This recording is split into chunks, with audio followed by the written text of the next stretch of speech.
Hello guys, welcome to the channel Failure One.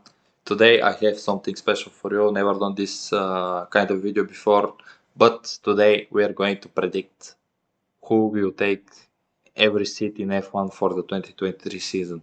Uh, it's going to be a very hard one, but when it comes when the season is about to start, I just want to say I told you in this video. So. um, yeah, like I said, it's going to be a very tricky time to do it because a lot of seats are questionable, very questionable. But let's see what we're going to end up with. I'm curious. Oops, I have to remove that. I'm curious about what I'm going to pick because I'm going to decide right now. I'm not going to uh, I don't have anything prepared for you to just start picking them like out of nowhere. I have to explain you why I made this decision and so on. So let's see what is going to happen. Okay, first team is Alpine. Alpine is very tricky because of Fernando Alonso. I don't know. I'm like more like 60% sure that Alonso is going to stay for another year, but I think it all depends on him. The team likes him. The team would love to have him for another year. Pretty sure of that. It all depends on Alonso. And currently, I think Alonso is enjoying his racing.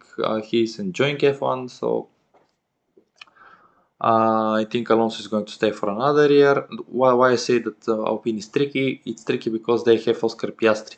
Uh, and this guy, he deserves an F1 seat. I mean, if not the next season, he's going to be in F1 for sure. Uh, but yeah, like I said, the Alpine likes Alonso. Alonso likes Alpine. He likes driving for the team. He likes F1. Uh, so yeah, Alonso is going to be for at least another year for sure. Yeah, he recently said that the age does not matter. So I suppose that this is only clarifying my words. The contract of Alonso is until the end of 2022, but for sure they are going to sign up for another year. Esteban Ocon. I don't think Esteban Ocon is going anywhere. Esteban is showing great results. He's from the start of the season. I think he's missed once the points or something. And sorry about that. And I think Esteban Ocon is going nowhere. I mean, I personally like him. He's reliable. He's fast, and I think the Alpine is going to stick to what they have now. Next team, Aston Martin. Aston Martin is another very tricky team because we have Sebastian Vettel. A lot of rumors about retirement around Vettel. He never actually said something like this that he's going to retire. He says that he he has still the passion when he started F1 currently. So yeah, I think Vettel is going to stay. But yeah, this is about Aston Martin that Warren Stroll is he fired a lot of people. He's giving insane salaries, as you know, the main guy that has the chief of the aerodynamics in Red Bull, Lawrence Stroll, like offered him the biggest salary uh, in F1 for a mechanic. I'm pretty sure it was he is taking like 4 or 5 millions per season, something like that, which is like the biggest salary for a mechanic in F1 history. And why I'm saying you that is this because Lawrence Stroll is building like a team that in his vision is going to be something huge, the best ever made. But I don't think that money can buy that glory. So I think that Lawrence Stroll can actually go for a driver like with huge salary.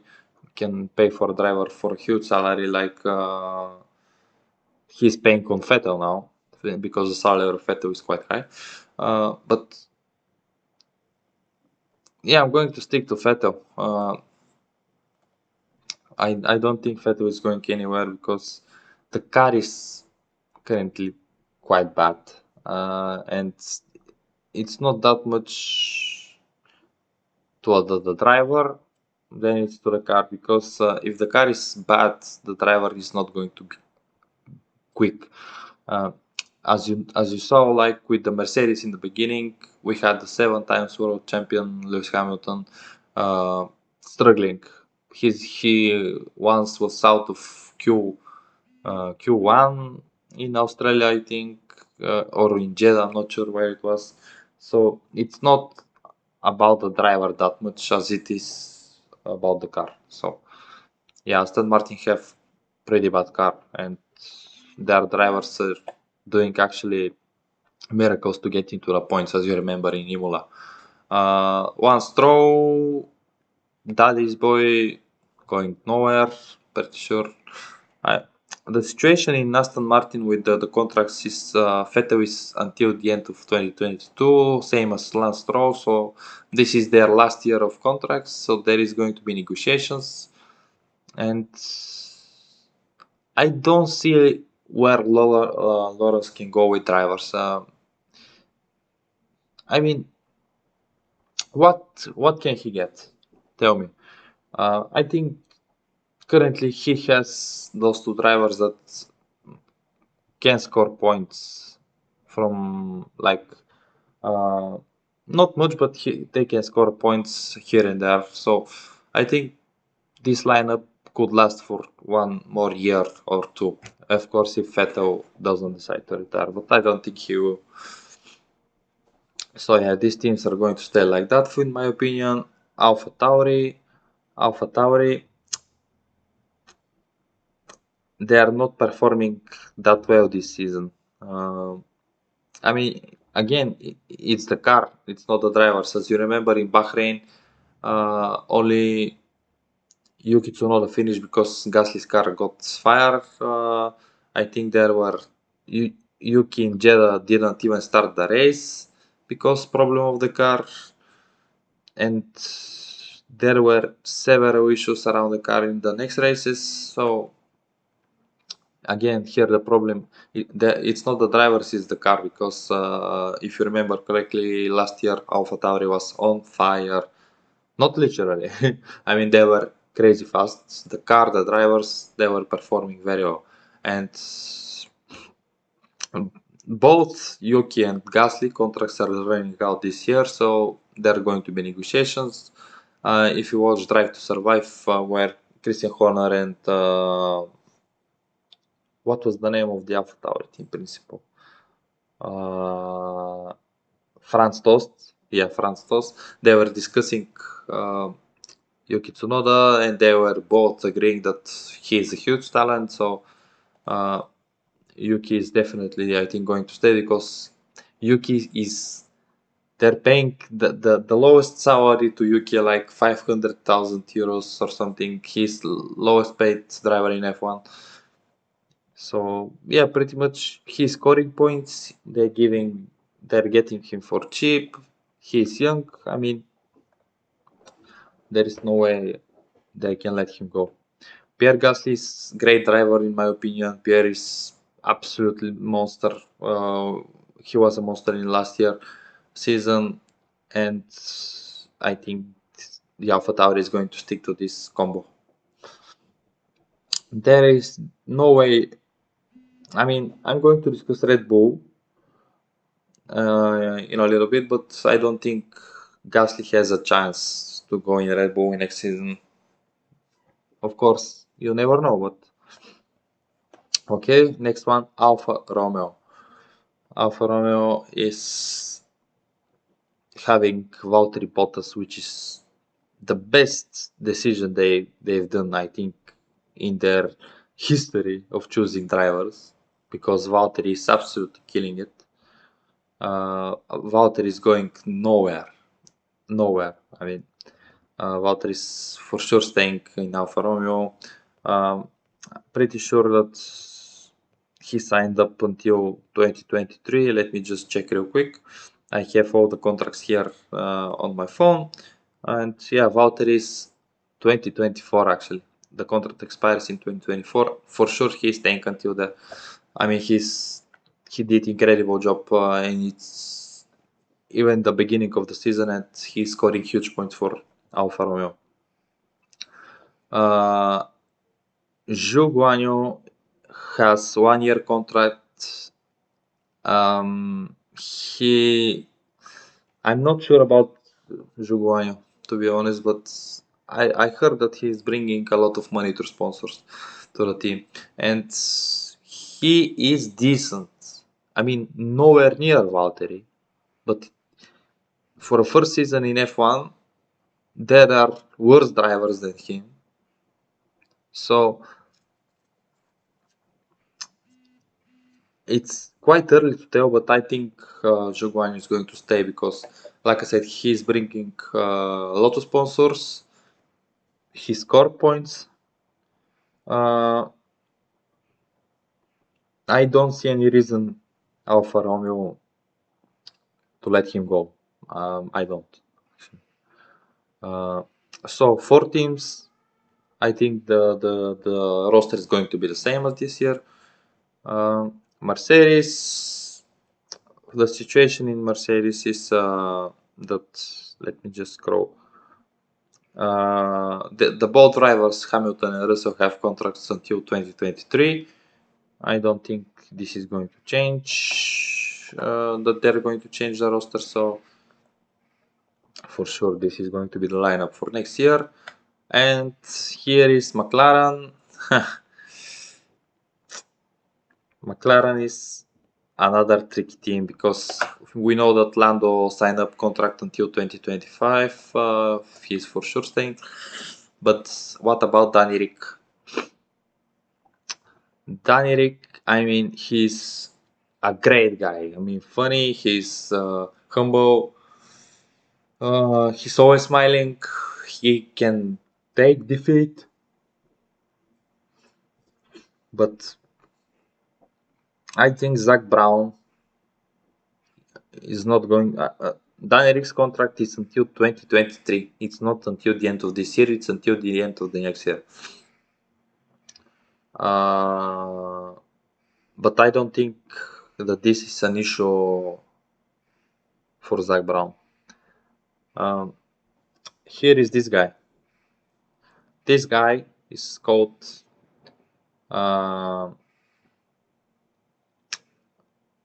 what was the name of this guy? Colton. It was Colton something. What was the name of this guy? I don't remember. Colton Herta, I think something. Yeah, Colton Herta. This guy is Colton Herta.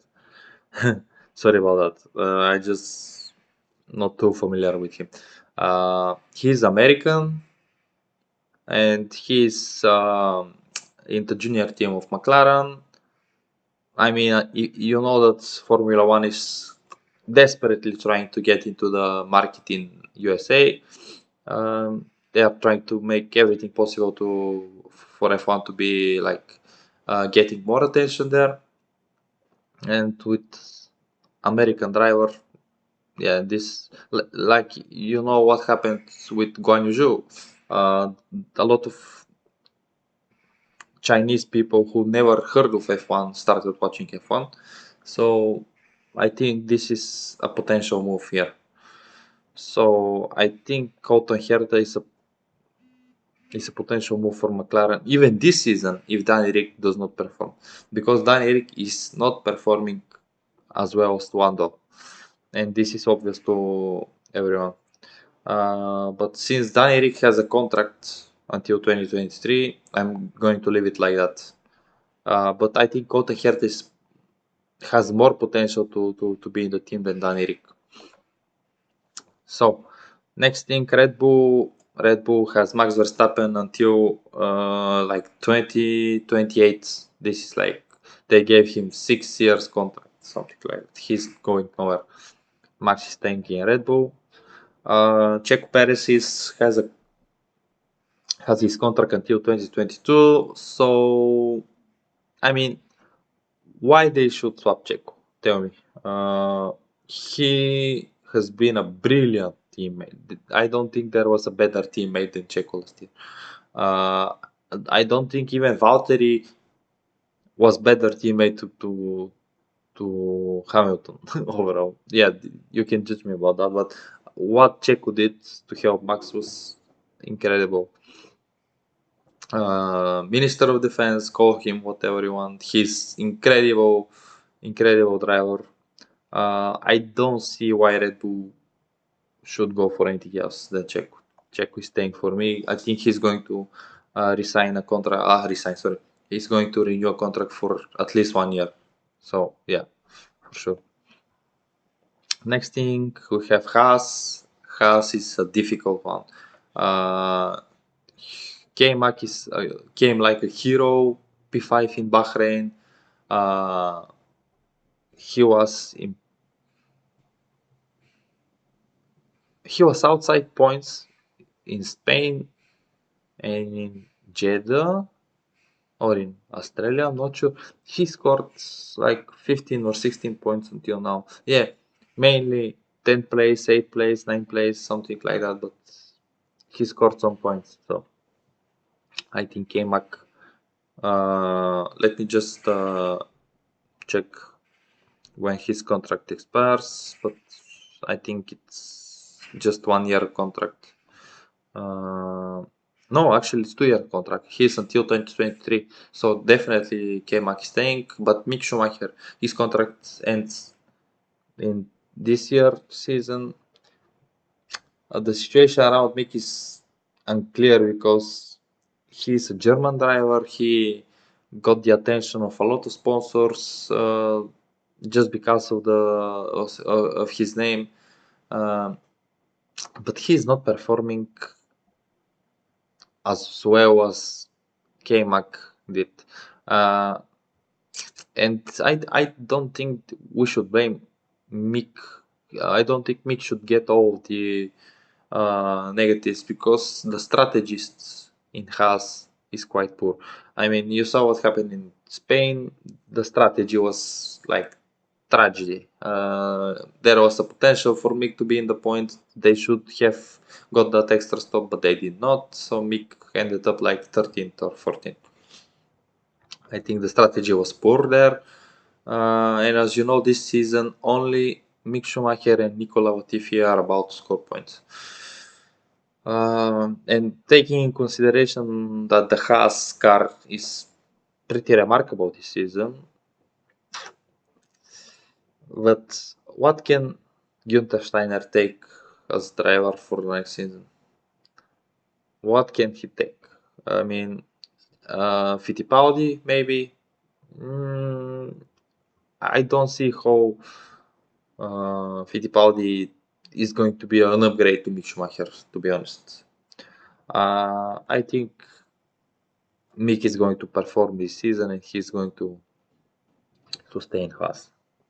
Yeah. I think this is going to be the lineup for the next year as well. Of course, if Mick is not scoring points, this could change, but I think he understands the situation and he's going to be to get the best out of the car in the next races. Williams, Alex Albon for sure, man. I mean, let me just scroll to see the contracts. Alex Albon and Nicola Latifi, they both contracts are ending up this year. But Alex Albon actually scored 2 points for Williams. I mean, he's incredible driver. Tell me whatever you want, but Alex Albon is incredible. I mean, he overtakes. He's somehow ending in points, even though he's starting 18th, 19th, 20th, something with the Williams car, which is quite hard because Williams and Aston Martin are like the cars are not good, and I think Alex Albon is going to stay for another year. But the situation around Latifi is quite difficult because he is son of the main sponsor of Williams, yes, but I mean, he will never score points if, like, do you remember Spa last year? What happened in Spa? There was heavy rains. Russell and Latifi went with the intermediate tires. Everyone else was with the wet tires. Of course, it ended up that the intermediate were the fastest one.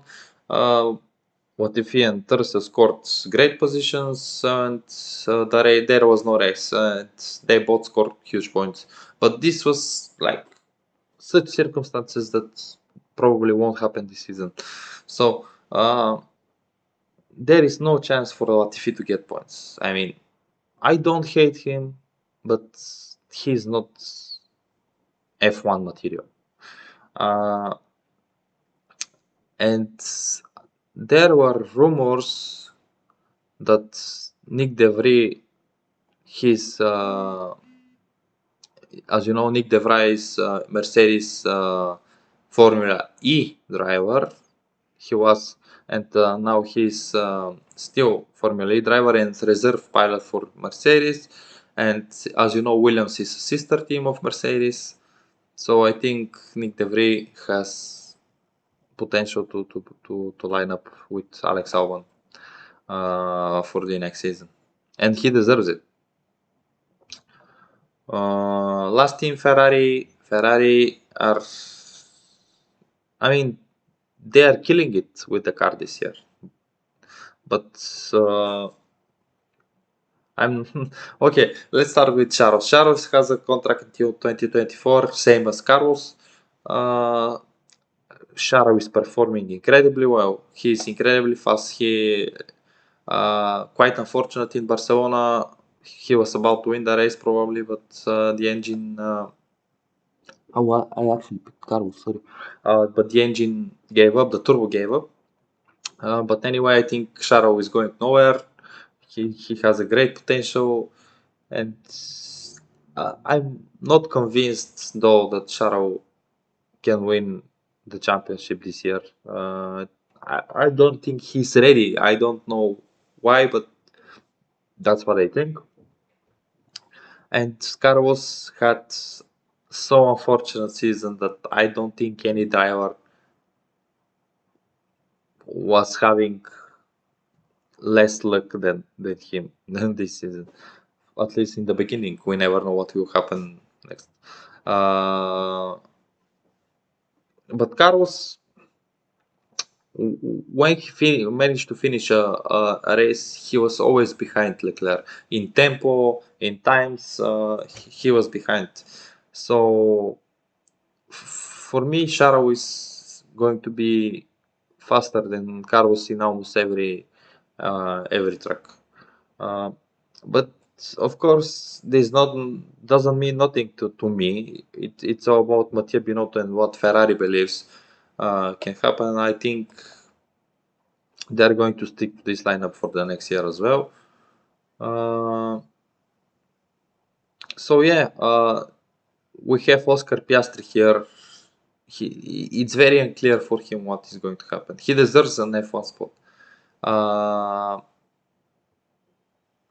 I can drag him here, in Alpine, because I don't know about Alonso, but yeah, like I said in the beginning, pretty sure Alonso is going to stay, but you never know. So yeah, guys, this is my prediction for the 2023 season.